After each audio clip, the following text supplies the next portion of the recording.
The Snapdragon X Elite is a fantastic new cutting-edge chip, but it's not a gaming chip. Rather, it represents the future of ARM-based Windows computing, with huge leaps in efficiency, computing power, and generally, it helps to bring Windows laptops closer and be more competitive with Apple's M line of laptops. But since this does represent the future of Windows computing, wanting to know if it can handle the gaming, I think is completely fair. So we're going to try and address this in today's video. But first, I have to mention two huge caveats. Caveat one is that this is a first generation chip, and it's very possible in the near future the product line expands, kind of similar to what Apple did with their M line of chips. But if this happens, we could see a dedicated gaming version of the Snapdragon X Elite in the future. And the caveat two is the software.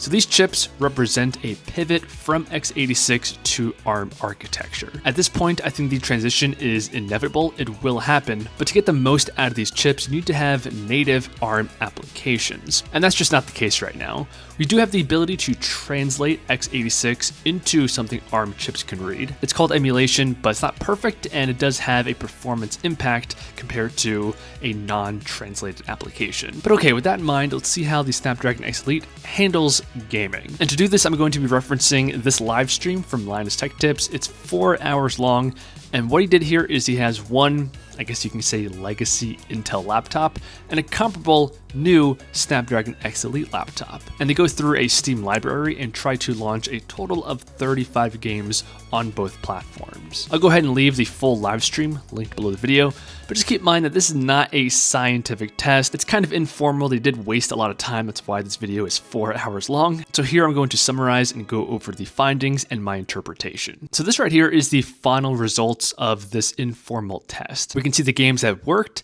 and the games that didn't work. Out of the 35 titles tested, about half worked.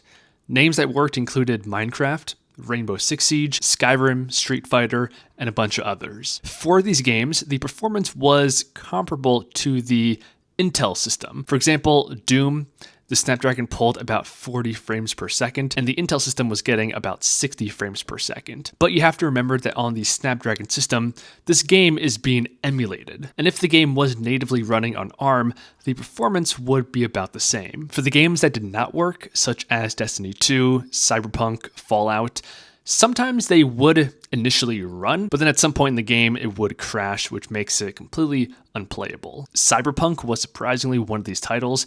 It did launch, but then at random points, it would crash. So my takeaway here is that the Snapdragon X Elite, in this moment, right now, mid-2024, it does not beat chips such as the AMD Z1 Extreme for gaming purposes.